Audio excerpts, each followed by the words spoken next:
Hi, I'm Greg Gonerman, Florida Cellars and Chiricahua Ranch Vineyards. We've been doing a little bit of an experiment, one involving Pinot Noir. Now, what should Pinot Noir be? According to sommeliers and wine critics, it should be a wine of sophistication and elegance. It should be food-friendly, well-balanced. It should express notes of bright black cherry, strawberry, spice. How then do you grow Pinot Noir grapes that can become that kind of wine in the glass? The short answer is you grow them in a cooler climate. It's no accident that the very best Pinot Noirs come from places that are on the cool side for viticulture, places like Burgundy, Willamette Valley, New Zealand South Island. What would you think then if I told you that at Chiricahua Ranch Vineyards, just 52 miles north of the Mexican border, I have the perfect growing conditions for Pinot Noir? Now, don't get ahead of me. You may be thinking that I'm going to tell you all about high elevation viticulture. And while my vineyard is high by Pinot standards at 4,500 feet, it's certainly not high by Arizona standards. What I'd like to share with you is a viticultural technique called crop forcing.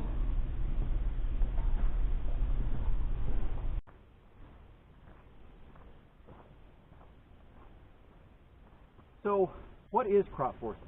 Crop forcing basically is an aggressive mid-season pruning which delays fruit set and harvest into fall. This is a technique introduced to me by Nathan Brugnon, a member of AZ Winemakers. He gave a presentation to the club back in 2012 on this technique. The technique was developed in California at UC Davis, but I think many grape growers would find it quite intuitive because they probably experienced some aspect of this accidentally in their own vineyards. Basically, the wintertime pruning starts as it happens as normal. The vines are pruned back to 2 or 3 buds per spur. Then, in the springtime, as the flower clusters start to emerge, we go through and we pull off every single flower cluster or grape cluster. Then, third week of June, like we're doing now, we do an aggressive mid-season pruning. We take the vines back to just 2 buds per spur. We remove every leaf, every sucker, leaving the vines totally denuded. Then, the vines experience a week or 10 days of faux dormancy, which is followed by bud break and new growth and new grape clusters. And this then coincides with the onset of monsoon season, so it's like springtime on steroids around here. It's warm, it's wet, the vines are growing like crazy. Most importantly, though, the fruit set and the last critical month of ripening and harvest, that happens much later in the fall when it's cooler.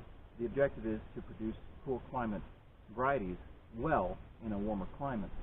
And I mentioned earlier that some vineyard owners may have experienced this accidentally. I know several cases locally where there have been catastrophic storms that really ravaged the vines mid-season, and then the vineyard owners went on to have a nice small harvest of quality fruit much later in the year. Kind of a second crop.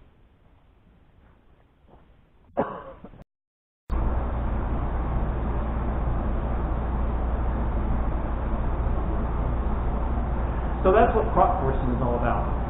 As you can see, this is a lot of work. It's a lot of trouble, a lot of expense to go through to produce Pinot Noir in a region not typically associated with Pinot Noir.